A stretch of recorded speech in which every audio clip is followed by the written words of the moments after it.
Welcome to another episode.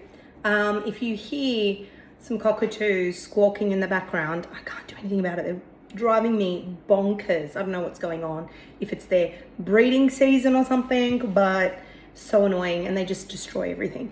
So at the time of this recording, it is the Tuesday. It's a Tuesday, and it's a Tuesday right after the Easter long weekend, 4-day long weekend. And let me tell you, it's also school holidays here. So anyone out there listening who has kids at school can feel my pain.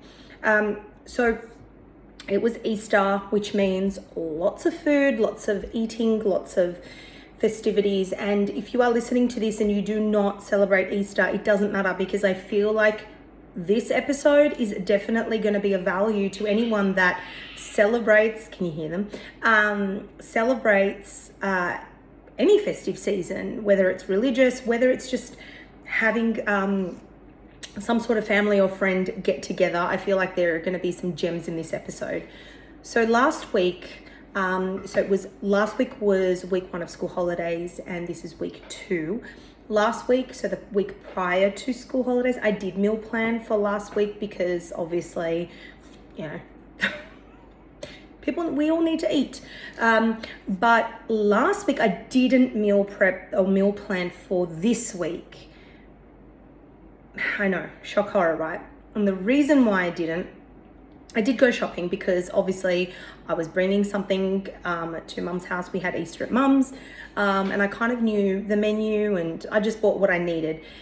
Given that it's, you know, a mixture of school holidays, long weekends, you know, I didn't want to have too much things in the fridge and that may go off. And I knew what was going to be on the menu, and I knew there was going to be leftovers. There's always leftovers with our gatherings.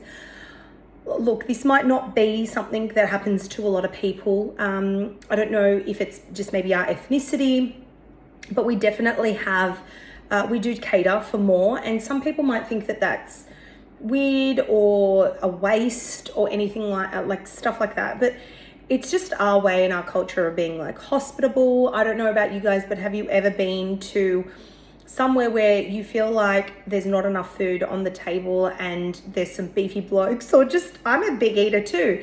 And I feel a little bit like hesitant to reach out and put food in my plate because I don't want to take away from anyone else.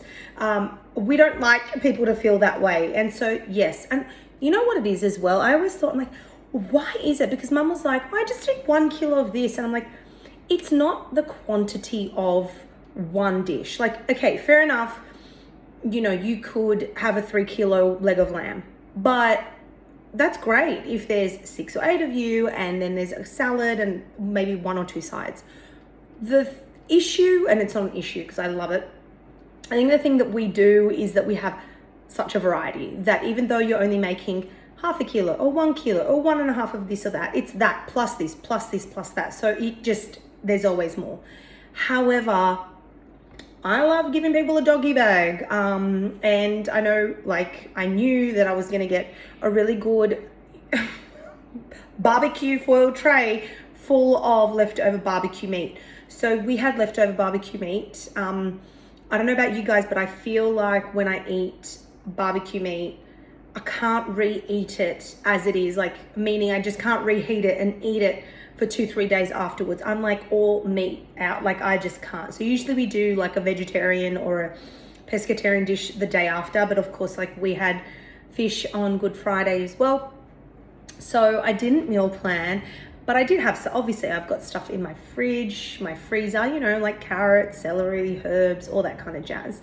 And what I did was I got creative. I was like, okay, this is what I've got. These are the meats that I had. So I'll walk you through it, and I'm just giving some suggestions in terms of what I, you know, I am going to make. Well, I've made this one dish. If you're watching the video, you can see it's a risotto. And then another dish that I have at the back of my mind. But so we did on the menu we recipe tested, meaning I gave Mum the recipe because I'd kind of written out the recipe, and I like sometimes other people to test it out as well, just to make sure that the instructions are clear or whatever, right? So we did a Turkish style kofta, which is called Adana, Adana. I hope I'm saying it right. Adana kebab. So it's a Turkish version of a kofta, which is minced meat, some spices, some herbs, and all that kind of jazz. Basically put it in a food processor, and then it comes out like a nice paste, and you just mush it onto a skewer, or you could just roll them into little logs. And we barbecued them. So that was that. Then we got pork, Scotch fillet, love that on a barbecue. Diced it, and this is my go-to pork marinade. It's probably like more Greek inspired. It is, I crushed some garlic in a pestle and mortar with some coriander seeds. Then I put that in with the pork with some olive oil, lemon juice, and some oregano leaves, some dried oregano. So, and then that was like really nice marinated. Then we did some chicken wingettes. So there's a couple of different meats. Then we love to have vegetables as well. So mum had just done some baby onions, and we just put them on a skewer with some salt, pepper, olive oil. So there was grilled onion, grilled corn. There was also mushrooms, which we love, so just buy the button mushrooms and marinate it with some lemon juice, some fresh parsley, salt, pepper, olive oil, skewered them up. So there was, and obviously like a fattoush salad, there was like a lot going on, but it was really, really lovely. So I got a takeout tray, and in that was a little bit of chicken. I got some onion, I got some mushroom, corn, and obviously the pork and the kofta, the Adana. So I looked at it and I was like, okay, great. So then kids and my husband had a little bit as is left over the day after, which was great. And then what I did was I chopped up the pork. I finally chopped it. I put it in a Tupperware, a glass container, whatever, with the onion and mushroom. And I transformed it today into a risotto. So risotto is probably your go-to, whatever I have in the fridge, I can dump in there and use, and it's amazing. So I sauteed, I had some leek. Again, if you don't have leek onion, it doesn't matter. I put leek, bit of butter and olive oil, some celery. I sauteed that, then I added in garlic, the arborio rice, and then I put in, just before you get to the maybe last 2 ladles of stock. So you're obviously gradually adding in a ladle at a time. And the tip that I also do with the stock is I make sure that it's warm. I feel like it speeds up the cooking process as well, instead of just cold. And I just used water with stock powder cube stuff. So, because I didn't have any of my homemade stock at hand in the freezer, which I usually do. And then towards the second last ladle of stock, I added in the pork. And again, I added in at that stage because it's already cooked. And if I add it from the beginning, then I'm just gonna really toughen it up. I added in the pork towards the end with the mushrooms, with the onion. So that was really nice charcoaly taste. But again, if you don't have any leftover meat, you can definitely leave it without. Or if you have some raw meat, put it towards the beginning of the cooking process. And then I had some baby spinach leaves in the freezer. It's great if you guys have baby spinach in your fridge and it's like, this is not going to last much longer. Obviously wash it and stuff and put it in the freezer. It's so good to just add in. I added some fresh parsley, pecorino cheese. Always taste before you add the salt, because I feel like the meat was already marinated. So I didn't really need much salt, to be honest. And yeah, you can always add in some lemon juice towards the end. Anyway, I'm just on a tangent. Point is, I created another dish out of the barbecue so while I'm eating it, I don't feel like I'm having leftover barbecue again. There is a bit of meat, but it's mainly vegetables and herbs and lots of different flavors. So that's number one. Tomorrow we're gonna have like a veggie day. I'm just gonna make probably either a pasta dish or something because it's easy with the kids.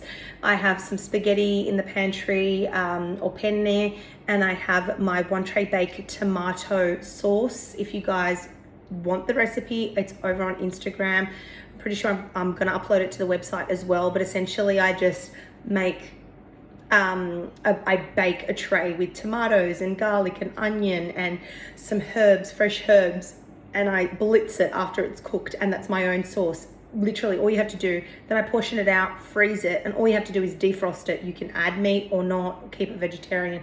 So all I have to do is take it out of the freezer, defrost it, heat it, and stir in some cooked pasta. Easy. I feel like we need a meatless day.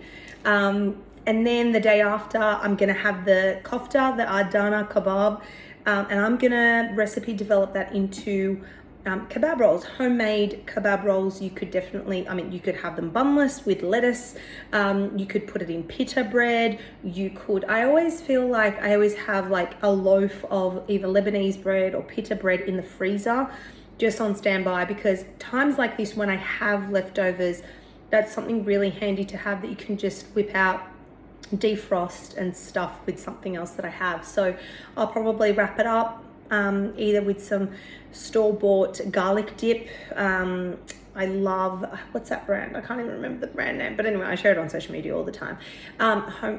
Store-bought garlic dip, or tzatziki. You can make a homemade tzatziki. You could do baba ganoush, something like that. I have some red cabbage in the fridge. I'm gonna finely dice that. I'm gonna recipe develop this sort of salad with finely diced red cabbage and some either paprika or cayenne pepper and some mint, and wrap that in some Lebanese bread, and it's like a homemade kebab roll. So delicious. So all I want to say is that, firstly, freezer's your best friend, but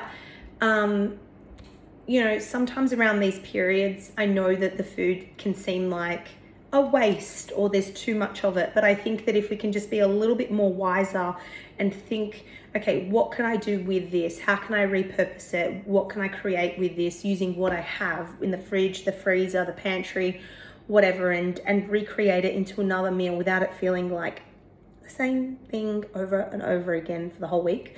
It's just being a little bit more creative.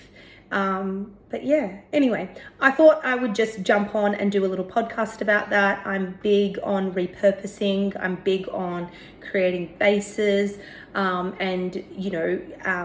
bases that are very versatile and can be used with different things. Like my sauce, can be used to then add meatballs or into a pasta or into a lasagna.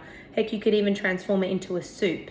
And there's no nasties, and we're reducing waste by not always binning out leftovers because we think that, well, I don't want to eat the same thing over and over again. It's like, okay, how can I reuse this? How can I, even the pork, I even considered making pie fillings, but my kids won't freaking eat them. It's just weird, but anyway.